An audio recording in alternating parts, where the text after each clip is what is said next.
പരിശുദ്ധ പരമദിവ്യകാരുണ്യീശോയ്ക്ക് എന്നേരവും ആരാധനയും സ്തുതിയും പുകഴ്ചയും ഉണ്ടായിരിക്കട്ടെ. ഇന്ന് മെയ് മാസം 10-ാം തീയതി ശനിയാഴ്ച. പരിശുദ്ധ അമ്മയുടെ മാധ്യസ്ഥം നമുക്ക് പ്രാർത്ഥിക്കാം.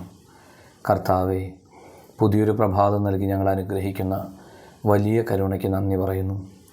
ഈ ദിവസം മുഴുവൻ അങ്ങയോട് ചേർന്ന് ജീവിക്കുവാൻ, അങ്ങേക്ക് ഹിതകരമായ ജീവിതം നയിക്കുവാൻ ഞങ്ങൾക്ക് കൃപ നൽകി അനുഗ്രഹിക്കണമേ. ഞങ്ങളെല്ലാ പ്രവർത്തന മേഖലകളിലും വിജയം നൽകി അങ്ങ് ഞങ്ങളോടൊപ്പം ഉണ്ടാകണമേ എന്ന് പ്രാർത്ഥിക്കുന്നു.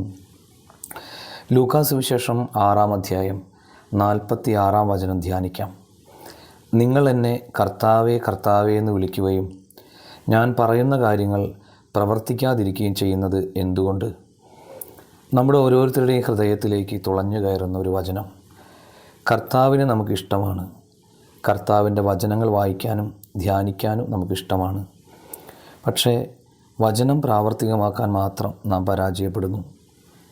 കർത്താവിൻ്റെ കരുണയെ ചൂഷണം ചെയ്തുകൊണ്ടാണ് വചനം പാലിക്കുന്നതിൽ വീഴ്ച വരുത്തിക്കൊണ്ടിരിക്കുന്നത്. പക്ഷേ എല്ലാറ്റിനും ഒരു അതിരുണ്ട് എന്ന് നാം തന്നെ പറയാറുള്ളത് നമുക്ക് ഓർക്കാം. അത്തിവൃക്ഷം സമൂലം ഉണങ്ങിപ്പോയതും നമുക്ക് ഓർക്കാം. നമുക്ക് പ്രാർത്ഥിക്കാം.